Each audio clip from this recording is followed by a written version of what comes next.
Salam jumpa dengan saya Admin A di channel Darah Biru Raja-Raja. Di video kali ini akan dibahas silsilah dan biografi Dr. Cipto Mangunkusumo. Sosok Dr. Cipto Mangunkusumo terkenal karena menyuarakan penderitaan rakyat Indonesia yang dijajah pemerintah Belanda. Cipto aktif menceritakan penderitaan rakyat akibat penjajahan Belanda. Tulisan-tulisannya dimuat di harian The Lokomotif. Sejarah perjuangan kemerdekaan Indonesia mengenal adanya tokoh tiga serangkai yang dikenal luas kiprahnya di masa pergerakan nasional. Tiga serangkai itu adalah Cipto Mangunkusumo, Ernest Dausdekker, dan Ki Hajar Dewantara. Untuk silsilah dan biografi Ki Hajar Dewantara telah dibahas di video sebelumnya. Linknya saya taruh di deskripsi. Ketiga tokoh ini dikenal gigih menyebarluaskan ide tentang pemerintahan sendiri. Mereka juga sangat kritis terhadap pemerintahan Hindia Belanda yang zalim. Cipto Mangunkusumo adalah seorang dokter yang memilih jalur perjuangan melalui kesehatan dan juga politik. Dia berperan penting dalam menangani wabah pes yang melanda Malang, Jawa Timur pada tahun 1910. Selain itu, Cipto Mangunkusumo juga terlibat aktif dalam sejumlah organisasi perjuangan seperti Budi Utomo, Indis Party, hingga Komite Bumi Putra. Cipto Mangunkusumo lahir di desa Pecangakan, Jepara, Keresidenan Semarang, Jawa Tengah pada tanggal 4 Maret 1886. Cipto lahir dari keluarga priayi rendahan. Ayahnya bernama Mangunkusumo yang masih memiliki darah keturunan Kesultanan Yogyakarta. Sementara ibunya keturunan Tuan Tanah di Mayong, Jepara. Cipto adalah anak tertua. Silsilah dari garis ayah. Cipto Mangunkusumo adalah putra dari Mangunkusumo. Mangunkusumo adalah keturunan priayi dari Kesultanan Yogyakarta. Mangunkusumo adalah seorang guru yang melanjutkan sekolah guru di Ambarawa dan setelah itu ia diangkat menjadi guru di 2D Inland School atau sekolah kelas 2 untuk bangsa Bumi Putra di Ambarawa. Pada akhir tahun 1884, Mangunkusumo diangkat menjadi mantri guru atau kepala sekolah di Pecangakan yang masuk wilayah Keresidenan Jepara. Di tempat inilah ia berkenalan dengan Raden Ayu Suratmi, putri seorang kasir pabrik gula Mayong bernama Raden Mas Sutodijoyo, yang dikenal sebagai tuan tanah yang kaya dan kemudian menikah. Kemudian Mangunkusumo menjadi pembantu administratur pemerintah kolonial Hindia Belanda di kota itu. Mangunkusumo memiliki 10 orang anak, yaitu yang pertama Cipto, yang kedua Budi Harjo, bersekolah di Stovia, lahir tahun 1887. 3 Gunawan, bersekolah di Stovia, lahir tahun 1889. Yang keempat Badariah, lahir tahun 1895. Yang kelima Samsul Marif, bersekolah di Stovia, lahir tahun 1897. 6 Murtinah, lahir tahun 1899. 7 Darmawan, lahir tahun 1901, yang berkuliah di ilmu kimia industri di Universitas Delft, Belanda. Yang ke-8 Kartinah, lahir tahun 1905. 9 Kartono, lahir tahun 1907. 10 Kartini, lahir tahun 1908. Dan 11 Suyitno, lahir tahun 1909, yang menjadi mahasiswa Rehhoke School de Batavia. Mangunkusumo adalah putra dari Mangun Sastro, seorang guru agama di desa Pancarosa, Ambarawa, yang kini menjadi desa Kupang, tempat persemayaman terakhir Dr. Cipto Mangunkusumo. Mangun Sastro adalah putra dari Mangun Diwiryo, seorang Demang yang dengan arif bijaksana memimpin Kademangan Pancarosa Ambarawa. Mangun Sastro menikah dengan seorang putri dari Raden Mas Sumadi. Sekarang saya sebutkan dari garis patriark dulu. Mangun Sastro adalah putra dari Mangun Diwiryo. Mangun Diwiryo adalah putra dari Raden Mangundipuro dengan Mas Ajeng Sentir. Raden Mangundipuro adalah seorang bupati, kemudian memilih meninggalkan Yogyakarta, mengikuti perjuangan Pangeran Diponegoro. Beliau memiliki sebuah pusaka atau senjata yang dinamai Kiai Semar Dodok, yang berupa sebuah tombak. Sultan Yogyakarta mendengar perihal tombak yang sakti itu, lalu dimintalah senjata tersebut dan dijadikan pusaka istana. Sebagai gantinya, diberikanlah salah seorang selir sultan yang sedang mengandung bernama Mas Ajeng Sentir. Pada akhirnya, lahirlah sang bayi dengan nama Raden Mas Sumadi, yang kemudian menjadi kolektor di Karanganyar.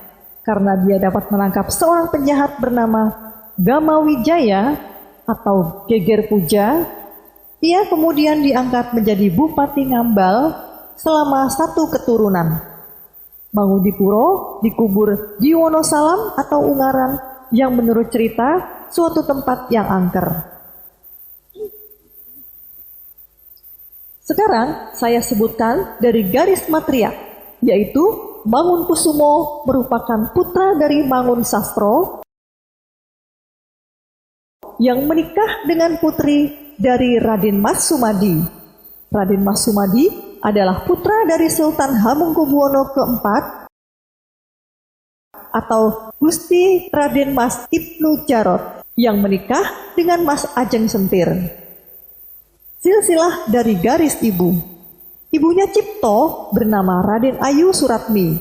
Raden Ayu Suratmi adalah putri dari Raden Mas Sutodijoyo atau memiliki nama kecil Raden Mas Sukotono yang menjabat kasir atau petugas keuangan pabrik gula Mayong. Meskipun keluarganya tidak termasuk golongan priayi birokratis yang tinggi kedudukan sosialnya, Mangunkusumo berhasil menyekolahkan anak-anaknya pada jenjang yang tinggi. Cipto bersama adik-adiknya yaitu Gunawan, Budiarjo, dan Samsul Marif bersekolah di Stovia. Sementara Darmawan, adiknya, bahkan berhasil memperoleh beasiswa dari pemerintah Belanda untuk mempelajari ilmu kimia industri di Universitas Delft, Belanda. Si bungsu, Suyitno, terdaftar sebagai mahasiswa Rijkshogeschool te Batavia. Sebagai seorang kakak tertua, Cipto telah menunjukkan perhatian dan kasih sayangnya kepada kedua adiknya, yaitu Gunawan dan Budiarjo. Namun kebersamaan 3 anak laki-laki ini kemudian dipisahkan tahun 1892. Sebab saat usia Cipto genap 6 tahun, ayahnya memilih menyekolahkan anak pertamanya ke ILS di Ambarawa. Sebab Mangunkusumo ingin memberikan pendidikan terbaik kepada Cipto. Cipto adalah murid yang cerdas dan lulus dengan nilai terbaik di antara teman-temannya. Kemudian saat berusia 13 tahun, Cipto melanjutkan pendidikannya di Skoolopleiding van Inlandsartsen atau Stovia, yaitu sekolah pendidikan dokter pribumi di Batavia. Selama bersekolah di Stovia, Cipto menunjukkan kualitasnya sebagai pemuda yang berbakat, cerdas, dan kritis. Bahkan, ia dijuluki sebagai Enbegaafd Leerling atau murid berbakat. Di Stovia, Cipto menunjukkan ketidaksukaan terhadap aturan sekolah yang dinilainya sangat feodal. Salah satunya tampak pada aturan berpakaian murid-murid Stovia. Saat itu, murid-murid Stovia yang berasal dari Jawa dan Sumatera yang bukan beragama Kristen harus memakai pakaian tradisional ketika di lingkungan sekolah. Sementara pakaian bergaya Barat hanya boleh dikenakan oleh orang-orang penting dalam administrasi kolonial, seperti pribumi yang menjadi bupati. Ia melayangkan protes dengan berpakaian surjan hitam serta ikat kepala yang biasa dikenakan petani dan rakyat jelata. Kemudian dengan lantang ia mengatakan, "Aku adalah anak rakyat, anak Sikronis." Cipto menilai aturan berpakaian semacam ini bukti bahwa kolonial Belanda sangat arogan dan melestarikan feodalisme di Nusantara. Untuk itu, Cipto kemudian dikenal sebagai sosok yang sangat kritis terhadap segala bentuk feodalisme dan kolonialisme seperti yang ditunjukkan Belanda. Setelah lulus dari Stovia pada tahun 1905, Cipto wajib menjalani masa dinas pemerintah. Setahun kemudian, saat usianya 20 tahun, dikawinkanlah Cipto dengan Raden Roro Suyana, putri seorang patih di kota Temanggung yang masih ada hubungan keluarga dengan Cipto dan terhitung lebih tua dari Cipto dalam tingkatan hubungan darah dalam famili. Cipto adalah seorang yang berjiwa kasih. Sumber kasih sayang yang ada pada Cipto terutama datang dari ibundanya. Ada dua peristiwa yang berhubungan dengan sikap Cipto yang tidak mau menyakiti hati bundanya. Ialah diterimanya istri pilihan ibunya itu dan diurungkannya niatnya untuk menerima tawaran pemerintah untuk menjadi konsul di Jeddah, Arabia, karena keberatan dari ibunya itu. Walaupun akhirnya Cipto gagal dalam berumah tangga dan bercerai. Aksi protesnya yang kerap bernada meledek sering membuat pemerintah kolonial gerah. Kritik dan kegundahan itu dituangkan Cipto melalui tulisan-tulisannya di harian The Lokomotif dan Batavia Newsblad. Karena itu, Cipto sering dipindah tugaskan, mulai dari Glodok ke Amuntai, lalu ke Banjarmasin, dan terakhir di Demak. Cipto sudah menjadi penulis di harian The Lokomotif sejak tahun 1907. Cipto sering mengkritik hubungan feodal maupun kolonial yang dianggapnya sebagai sumber penderitaan rakyat. Rakyat umumnya terbatas ruang gerak dan aktivitasnya, sebab hanya kesempatan yang tertutup bagi mereka. Akibatnya, Cipto sering mendapat teguran dan peringatan dari pemerintah Hindia Belanda. Untuk mempertahankan kebebasan dalam berpendapat, Cipto kemudian keluar dari dinas pemerintah dengan konsekuensi mengembalikan sejumlah uang ikatan dinasnya yang tidak sedikit. Saat organisasi pergerakan Budi Utomo lahir yang digagas oleh Dr. Sutomo, Cipto Mangunkusumo segera menggabungkan diri menjadi anggota. Cipto tahu ini dari adiknya Gunawan Mangunkusumo yang adalah teman akrab Sutomo, penggagas Budi Utomo. Di sana, Cipto diundang bicara pada salah satu sesi kongres. Di Budi Utomo inilah pikiran-pikiran dan gagasan politik Cipto Mangunkusumo mulai terlihat dengan jelas. Di depan kongres, dia berkata, "Saudara-saudara, organisasi ini bukan organisasi orang Jawa, bukan kumpulannya para priayi. Saya menghendaki organisasi ini jadi tempat berkesadarannya rakyat Jawa dan juga seluruh Hindia Belanda." Ucapan ini diucapkan pada tahun 1908. Bila Budi Utomo dirujuk sebagai tahun kebangkitan nasional, maka sangat tidak tepat bila tidak mengikuti ucapan Cipto tentang nasionalisme. Ucapan ini ditentang oleh banyak peserta kongres, termasuk Rajiman Weddio Diningrat. Rajiman meminta agar kongres Budi Utomo merupakan buah kesadaran priayi saja, tidak masuk ke dalam rakyat kecil. Cipto lalu menggebrak meja saat Rajiman bicara itu dan berteriak dalam bahasa Jawa Ngoko, "Aku keluar." Dan ini membuat kaget banyak orang. Sepeninggal Cipto, tidak ada lagi perdebatan dalam Budi Utomo, akan tetapi Budi Utomo kehilangan kekuatan progresifnya. Setelah mundur dari Budi Utomo, Cipto Mangunkusumo membuka praktik dokter di Solo. Di Solo inilah perhatian Cipto pada kesusahan rakyat kian bertambah. Dia masuk dari kampung ke kampung untuk menyembuhkan penyakit rakyat tanpa bayaran. Di Solo pula, Cipto Mangunkusumo lebih dikenal sebagai wong pinter atau orang pintar ketimbang dokter rakyat yang sesuai dengan gelar akademisnya. Bahkan, tidak sedikit orang Jawa pada waktu itu yang mengira Cipto Mangunkusumo adalah seorang dukun, walaupun menggunakan alat-alat kedokteran saat mengobati pasien.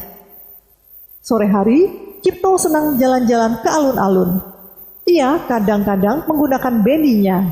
Ia sengaja meledek peraturan yang tidak memperbolehkan bendi lewat depan keraton. Suatu saat bendinya lewat keraton.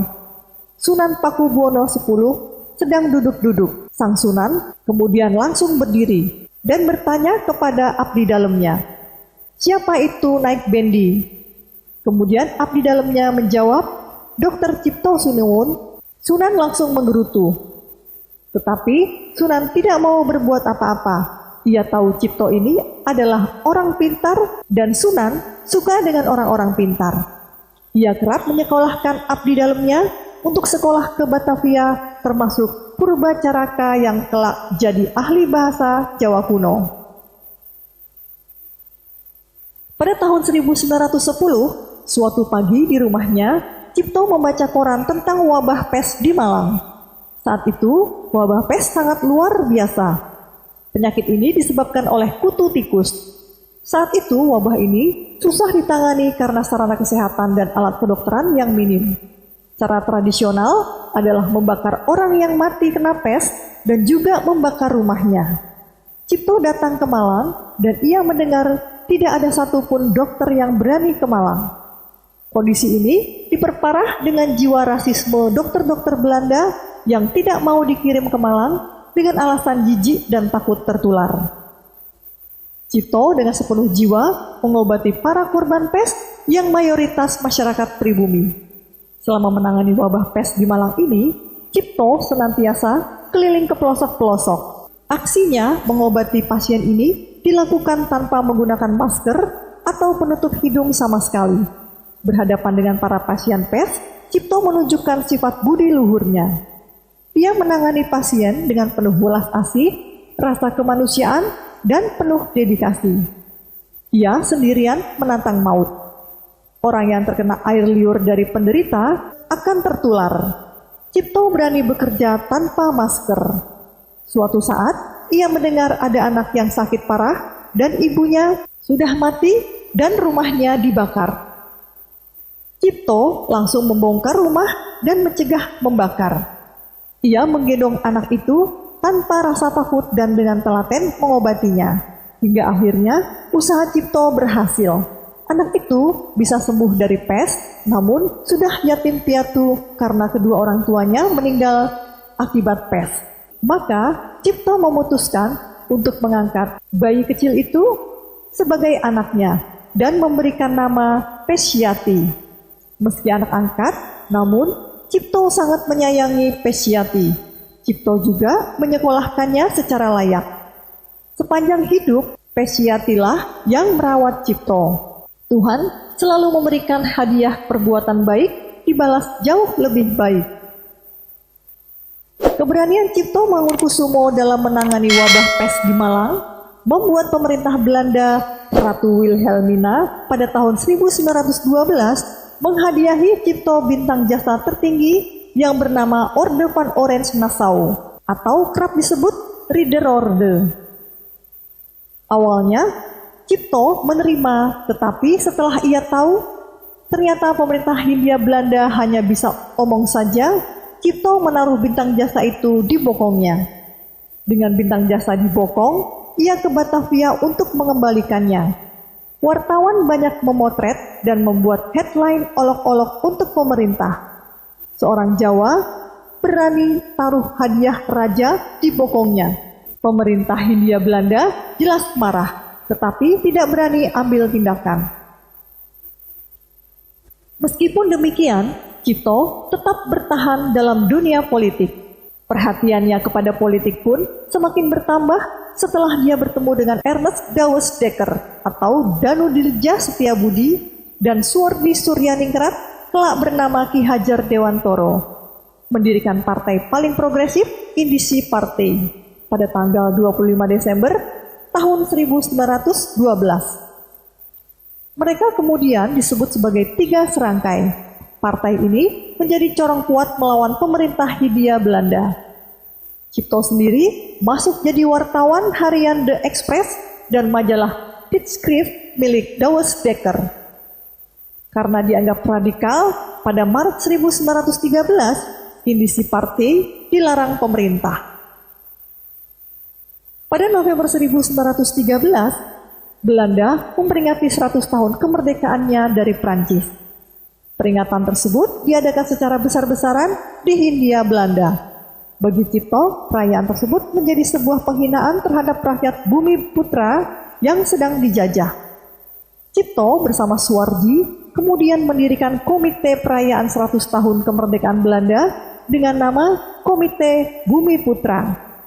Komite ini merencanakan mengumpulkan uang untuk mengirim telegram kepada Ratu Wilhelmina, Ratu Belanda. Isi telegram tersebut adalah agar pasal pembatasan kegiatan politik dan membentuk parlemen dicabut. Aksi Komite Bumi Putra mencapai puncaknya pada tanggal 19 Juli 1913. Saat itu, harian The Express menerbitkan tulisan esai milik Ki Hajar Dewantara atau Suwardi Suryaningrat berjudul Al XN Nederlanders Was atau Andai Aku Orang Belanda. Sebuah esai satir yang membuat panas pemerintah Hindia Belanda. Ini sebuah ironi bagaimana bisa sebuah bangsa yang terjajah membuat sebuah perayaan yang justru dibiayai oleh penderitaan bangsa yang dijajah. Pada hari berikutnya, dalam harian The Express, Cipto menulis artikel yang mendukung Suwardi untuk memboikot perayaan kemerdekaan Belanda. Tulisan Cipto dan Suwardi sangat memukul pemerintah Hindia Belanda. Pada tanggal 30 Juli 1913, Cipto dan Suwardi dipenjarakan. Pada tanggal 18 Agustus 1913, keluar surat keputusan untuk membuang Cipto bersama Suwardi Suryaningrat dan Douwes Dekker ke Belanda karena kegiatan propaganda anti-Belanda dalam Komite Bumi Putra.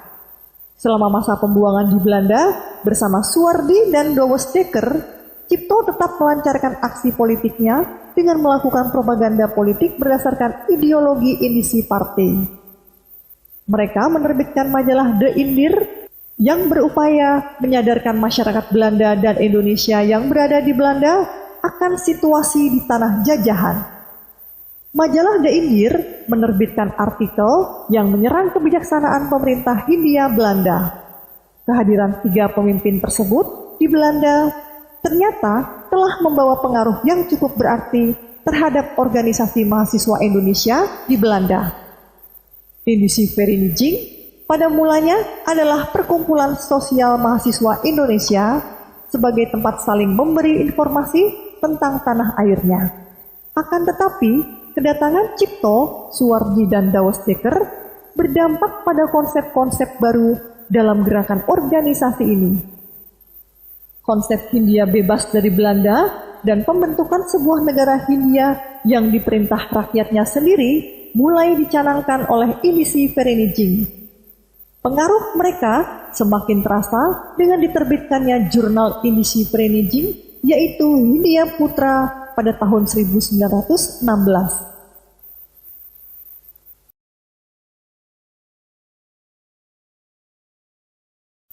Satu tahun Cipto berada di Belanda karena penyakit asmanya kambuh agak parah.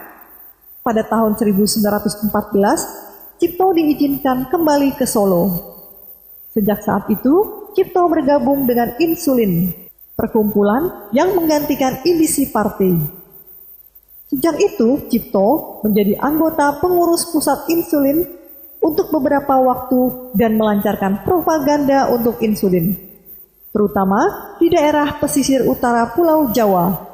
Selain itu, propaganda Cipto untuk kepentingan Insulin dijalankan pula melalui majalah Insulin, yaitu Guntur Bergerak. Kemudian surat kabar berbahasa Belanda, De Beweging, surat kabar Majapahit, dan surat kabar Pahlawan. Akibat propaganda Cipto, jumlah anggota Insulin pada tahun 1915 yang semula berjumlah 1.009 orang meningkat menjadi 6.000 orang pada tahun 1917. Jumlah anggota Insulin mencapai puncaknya pada Oktober tahun 1919 yang mencapai 40.000 orang. Insulin di bawah pengaruh kuat Cipto menjadi partai yang radikal di Hindia Belanda. Pada tanggal 9 Juni 1919, insulin mengubah nama menjadi National Initiative Party atau NIP. Pada tanggal 18 Mei tahun 1918, pemerintah Hindia Belanda membentuk Volksraad atau Dewan Rakyat. Pengangkatan anggota Volksraad dilakukan dengan dua cara. Pertama, calon-calon yang dipilih melalui Dewan Perwakilan Kota, Kabupaten, dan Provinsi. Sedangkan cara yang kedua, melalui pengangkatan yang dilakukan oleh pemerintah Hindia Belanda. Gubernur Jenderal Van Limburg-Stirum mengangkat beberapa tokoh radikal dengan maksud agar Volksraad dapat menampung berbagai aliran sehingga sifat demokratisnya dapat ditonjolkan. Salah seorang tokoh radikal yang diangkat oleh Limburg-Stirum adalah Cipto. Pada tanggal 25 November 1919, Cipto berpidato di Volksraad yang isinya mengemukakan persoalan tentang persekongkolan Sunan dan Presiden dalam menipu rakyat. Cipto menyatakan bahwa pinjaman 12 gulden dari Sunan ternyata harus dibayar rakyat dengan bekerja sedemikian lama di perkebunan, yang apabila dikonversi dalam uang ternyata menjadi 28 gulden. Melihat kenyataan itu, pemerintah Hindia Belanda menganggap Cipto sebagai orang yang sangat berbahaya. Sehingga Dewan Hindia atau Raad van Nederlands Indie pada tanggal 15 Oktober 1920 memberi masukan kepada Gubernur Jenderal untuk mengusir Cipto ke daerah yang tidak berbahasa Jawa. Akan tetapi, pada kenyataannya, pembuangan Cipto ke daerah Jawa, Madura, Aceh, Palembang, Jambi, dan Kalimantan Timur masih tetap membahayakan pemerintah. Oleh sebab itu, Dewan Hindia berdasarkan surat kepada Gubernur Jenderal mengusulkan pengusiran Cipto ke Kepulauan Timor. Pada tahun itu juga, Cipto dibuang dari daerah yang tidak berbahasa Jawa tetapi masih di Pulau Jawa, yaitu ke Bandung, dan dilarang keluar kota Bandung. Selama tinggal di Bandung, Cipto kembali membuka praktek dokter. Ia menuliskan plang di depan rumahnya, Dr. Cipto, dokter partikelir. Rumahnya di Bandung ini, tepatnya, terletak di Tegalega. Selama 3 tahun, Cipto mengabdikan ilmu kedokterannya di Bandung. Dengan sepedanya, ia masuk keluar kampung untuk mengobati pasien. Pada tahun itu, Cipto sering kedatangan tamu. Anak muda tampan dan berwajah sangat enak dilihat. Anak muda itu bernama Soekarno. Cipto tahu anak ini adalah anak didik Cokro Aminoto. Soekarno pada awalnya berpandangan bahwa kemerdekaan bisa dilakukan dengan ide pan-islamisme. Ciptolah yang menyadarkan Bung Karno, bangsa-bangsa sekarang berdiri didasarkan satu imajinasi, satu gagasan besar, yaitu negara bangsa. Apa itu negara bangsa? Negara bangsa itu kesadaran bersama satu masyarakat yang tinggal di daerah tertentu memiliki satu bahasa, satu pemerintahan, dan satu tujuan. Kemerdekaan itu harus ditujukan pada bangsa dan bukan agama. Pada tahun 1923, mereka membentuk Aglimin Study Club atau klub kuliah umum, yaitu suatu kumpulan dari kaum nasional muda yang sedang berusaha untuk memerdekakan tanah airnya. Pada tahun 1927, Aglimin Study Club berubah nama menjadi Partai Nasional Indonesia. Meskipun Cipto tidak menjadi anggota resmi dalam Aglimin Study Club dan PNI, Cipto tetap diakui sebagai penyumbang pemikiran bagi generasi muda. Misalnya, Soekarno dalam suatu wawancara pers pada tahun 1959 ketika ditanya siapa di antara tokoh-tokoh pemimpin Indonesia yang paling banyak memberikan pengaruh kepada pemikiran politiknya, tanpa ragu-ragu Soekarno menyebut Cipto Mangunkusumo. Pada tahun 1923, saat PKI mengadakan kongres, foto Cipto terpampang bersama Karl Marx, Lenin, dan Tan Malaka. Ini merupakan penghormatan besar PKI terhadap Cipto. walaupun Cipto tidak pernah masuk menjadi anggota PKI. Namun, gara-gara itu, Cipto kena getahnya. Pada akhir tahun 1926 dan awal tahun 1927, di beberapa tempat di Indonesia terjadi pemberontakan komunis. Pemberontakan itu menemui kegagalan dan ribuan orang ditangkap atau dibuang karena terlibat di dalamnya.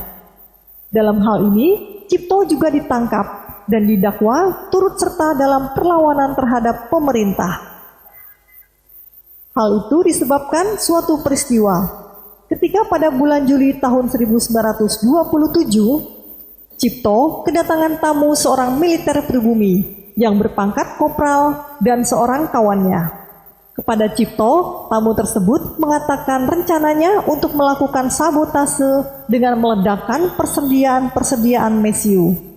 Tetapi dia bermaksud mengunjungi keluarganya di Jatinegara, Jakarta terlebih dahulu. Untuk itu, ia memerlukan uang untuk biaya perjalanan.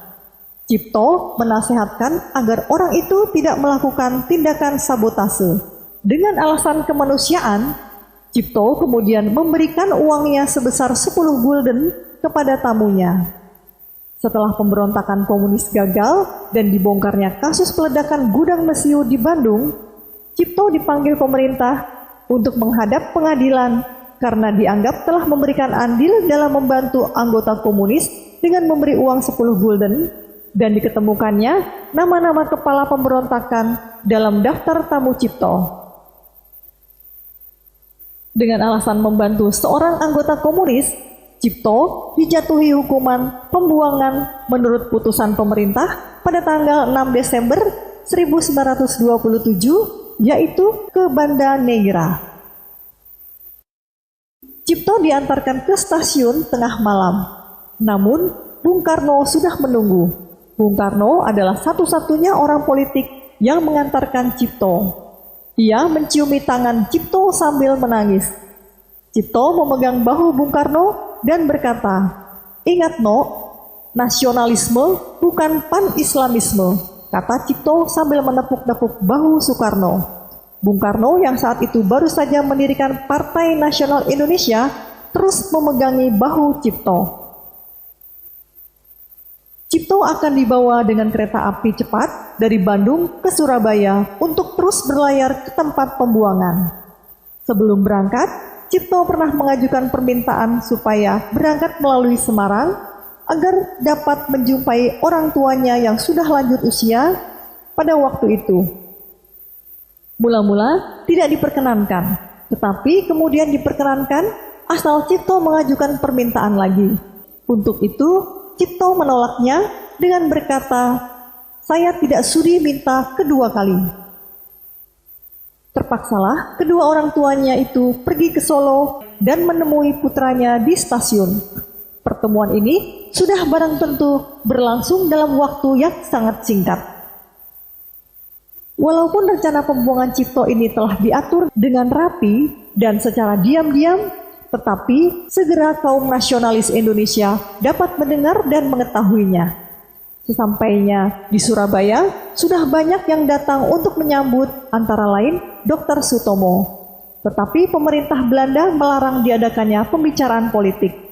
Pagi-pagi pukul 9, Cipto sekeluarga diantar naik kapal yang sudah siap akan berangkat. Kira-kira ada 20 orang. Di antaranya Dr. Sutomo turut mengantarkan dan mereka semua berharap dapat cepat bertemu kembali. Cipto berangkat dengan keluarganya ke Banda Neira. Di sana ia diawasi oleh Tuan W.C. Tenket. Tuan Ket ini agak keterlaluan mengawasi Cipto. Setiap hari ia datang dan menggeledah rumah Cipto. Sampai-sampai telur pun diperiksa. Saat penggeledahan, Cipto, istrinya, Donald, Louis, dan Pesyati diperintah naik ke peti. Mereka berdiri di pojokan dan melihat Belanda itu membongkar barang-barang mereka. Kegiatan itu berlangsung hampir tiap pagi. Tapi kemanusiaan selalu menemukan jalan pertemanan. Tuan Ket malah menjadi sahabat Cipto. Mereka setiap hari, pagi dan sore duduk di pantai dan berbicara banyak. Kesehatan Cipto memburuk. Setiap kali mendengar kabar buruk tentang pergerakan nasional, Cipto Mangunkusumo langsung sakit. Saat tahu Soekarno ditahan dan banyak aktivis ditangkap, Cipto menangis sendirian di kamarnya. Donald dan Louis takut saja Om Cipto selalu begitu bila mendengar kabar buruk perjuangan di Jawa, kata Donald dalam salah satu memoarnya tentang Cipto. Andai tak datang Syahrir dan Hatta ke Banda pada tahun 1935, mungkin Cipto sudah lama mati. Ia tidak ada teman bicara. Hatta dan Syahrir memperpanjang usia Cipto karena ada teman bicara yang seimbang. Perang Dunia Kedua tahun 1939 pecah di Eropa. Tentara Jerman dengan gerak cepat menguasai seluruh Eropa Barat termasuk negeri Belanda. Oleh pemerintah, Cipto yang sakitnya semakin bertambah dipindah ke Makassar. Ketika itu, pemerintah Belanda pindah ke Inggris karena serbuan Jerman. Menjelang akhir tahun 1940, pemerintah memutuskan untuk memulangkan Cipto dari Makassar ke Sukabumi. Waktu Cipto akan berangkat ke Jawa, hampir semua golongan di Makassar memberi penghormatan sehebat-hebatnya. Di sana diadakan upacara perpisahan istimewa bertempat di gedung Taman Siswa. Nampak hadir para anggota Gerindo, Parindra, perkumpulan anak Selebes, dan lain-lain. Dari Makassar, keluarga Cipto tiba di Surabaya dengan kapal api pada hari Senin tanggal 2 Desember 1940 pukul 8. Bapak Ruslan Abdul Ghani yang pada waktu itu masih muda melihat Pak Cipto berjalan bertongkat, kurus agak membongkok dan batuk-batuk. Napasnya sangat berat. Beliau memakai topi dan didampingi oleh istrinya seorang Belanda serta anak angkatnya. Itu adalah gambaran betapa mundurnya kesehatan Cipto akibat pembuangan di Banda, dan dapat dibayangkan pula betapa beratnya tekanan kaum penjajah terhadap si terjajah. Sebenarnya, sejak tahun 1932, Cipto mendapat tawaran dari pemerintah untuk pulang ke Jawa, asalkan Cipto berjanji tidak akan berpolitik lagi. Sebagaimana kita tahu, tawaran tersebut ditolaknya. Sementara itu, surat kabar Suara Umum memberitakan bahwa yang menyambut beliau dari kapal hanya Dr. Samsi, Tuan Ruslan Abdul Ghani, dan Tuan Sumamo Joyodiharyo. Dan singgah di Jalan Trengguli nomor 20, yakni di kediaman Daus Dekker. Hari ini juga perjalanan diteruskan ke Sukabumi, yakni kota yang sebagaimana orang tahu telah dipilih oleh beliau sebagai tempat kediamannya yang tetap, di mana diharapkan kesehatannya akan kembali lagi. Beberapa waktu sesudah Cipto dengan keluarganya tiba dan bertempat tinggal di Sukabumi, menyusulah buku-bukunya yang dikirim dari Banda ke Sukabumi dan berjumlah lebih dari 20 peti. Sesudah beberapa waktu di Sukabumi, Cipto meluangkan waktu untuk menengok kemenakannya anak-anak Kartono yang tinggal di Yogyakarta. Setelah Belanda menyerah pada sekutu, Bung Karno dan Bung Hatta sudah dibebaskan dari pengasingannya, dan mereka datang pada Cipto untuk bekerja sama. Ketika rombongan datang, Cipto mengira bahwa mereka akan mengambilnya. Cipto menolak ajakan itu. Tetapi Hatta berhasil memohon kepadanya untuk pergi ke Jakarta dengan alasan perawatan dokter. Di Jakarta, Cipto di bawah pengawasan Dr. Asikin dan Dr. Soeharto. Setelah Dr. Asikin meninggal akibat siksaan Jepang, penyakit Cipto semakin parah. Cipto kemudian dipindah ke Polonia atau Jatinegara dan bertempat tinggal di rumah tersendiri, lengkap dengan perabotannya. Rumah ini milik seorang Tionghoa yang bernama Lim Kun Hyang, yang pernah berhutang budi kepada Cipto. Ia salah seorang pengagumnya. Rupanya karena tidak kerasan tinggal di rumah yang mewah itu, keluarga Cipto pindah ke rumah yang beralamatkan Jalan Gereja nomor 180. Sementara itu, penyakitnya terus bertambah. Hampir setengah jam sekali berteriak-teriak memanggil kemenakannya, Donald, Donald. Ia minta disuntik adrenalin untuk meringankan penderitaannya. Dulu, tatkala badannya masih agak kuat, sering Cipto menyuntik dirinya sendiri apabila penderitaannya sudah tak tertahankan lagi. Saat itu di zaman Jepang, obat sangat langka sekali. Cipto berteriak minta disuntik adrenalin, tetapi Donald dan Bu Cipto tidak punya uang. Louis sampai menangis di depan teras rumah mendengar omnya berteriak kesakitan. Donald akhirnya bersama Pesyati nekat memberikan ampul berisi air untuk menyuntik Cipto sebagai sugesti. Dokter Cipto tak kuat menahan sakit. Selanjutnya, Lim Kun Hyang menyarankan agar konsultasi dengan Dr. Lu Ping Kian. Suyitno, adik bungsu Cipto, tidak menyetujui dengan alasan tidak tahu konsekuensi politiknya. Lalu, Lim Kun Hyang mengambil tindakan sendiri, menyuruh mengambil ambulans dan Cipto diangkut ke rumah sakit Yang Sengle, sekarang Husada. Para dokter bingung dan malam itu juga, tanggal 8 Maret tahun 1943, pada tengah malam, Cipto meninggal dunia. Bunga bangsa yang Melayu kini telah gugur. Dr. Cipto Mangunkusumo telah dipanggil Tuhan. Walaupun kini ia telah tiada, namun jasanya tetap terkenang sepanjang masa. Di stasiun Jatinegara, rakyat berdesak-desakan untuk memberikan penghormatannya yang terakhir. Demikian pula di kota Ambarawa, rakyat berdatangan dari kota-kota Magelang, Yogyakarta, Semarang, Salatiga, dan Solo. Kita teringat akan pesannya yang ditulisnya sewaktu menjelang berangkat ke tempat pembuangan. Hari kemudian daripada tanah kita dan rakyat kita terletak dalam hari sekarang. Hari sekarang itu ialah kamu. Hai generasi muda, rawe-rawe rantas, malang-malang putung.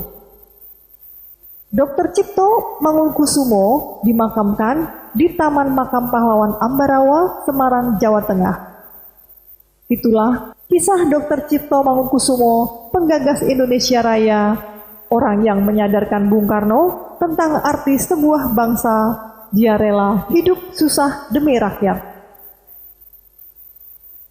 Setelah lulus dari Stovia pada tahun 1905, Cipto wajib menjalani masa dinas pemerintah.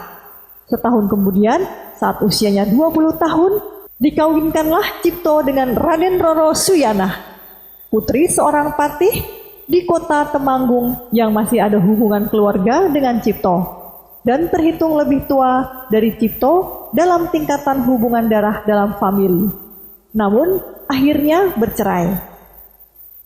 Menurut beberapa sumber, dari pernikahannya dengan Raden Roro Suyanah, memiliki satu orang anak perempuan. Namun, di usia muda, anaknya sakit dan meninggal dunia. Cipto pun memperjuangkan kesetaraan dalam kehidupan. Pada tahun 1920, Cipto menikahi seorang perempuan keturunan Belanda bernama Marie Vogel.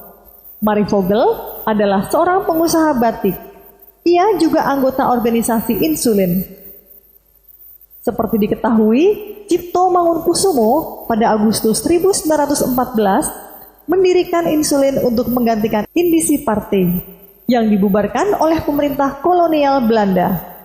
Setelah menikah dengan Cipto Mangunkusumo, Maria Vogel menjadi mu'alaf dengan memeluk Islam dan berganti nama menjadi Siti Aminah. Cipto Mangunkusumo dan Marie Vogel mempunyai dua anak angkat lainnya selain Pesyati, yakni Donald Vogel dan Louis Vogel yang merupakan keponakan dari Marie Vogel. Bersama Pesyati, mereka semua menemani Cipto yang dibuang ke Banda Neira pasca pemberontakan PKI. Marie Vogel alias Siti Aminah mendampingi Cipto Mangunkusumo hingga akhir hayatnya. Cipto Mangunkusumo meninggal pada tanggal 8 Maret 1943. Makam Cipto Mangunkusumo berdampingan dengan makam Siti Aminah di Taman Pemakaman Watu Ceper, Kelurahan Kupang, Kecamatan Ambarawa, Jawa Tengah. Melalui keputusan Presiden Republik Indonesia nomor 109 tahun 1964, Dr. Cipto Mangunkusumo almarhum ditetapkan sebagai pahlawan kemerdekaan pada tanggal 2 Mei 1964. Pada tanggal 19 Desember 2016, pemerintah Republik Indonesia mengabadikan jasa beliau di pecahan uang logam rupiah baru sebesar Rp200. 11 Agustus 1964, namanya diabadikan sebagai Rumah Sakit Umum Pusat Nasional Dr. Cipto Mangunkusumo atau RSCM di Jakarta Pusat. RSCM dulunya adalah Central Burgerrecht Ziekenhuis atau CBZ, rumah sakit yang menjadi satu dengan Stovia.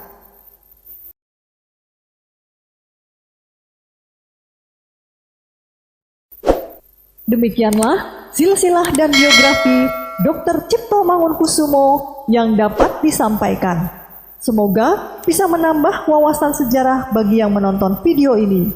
Sampai jumpa di video berikutnya. Terima kasih.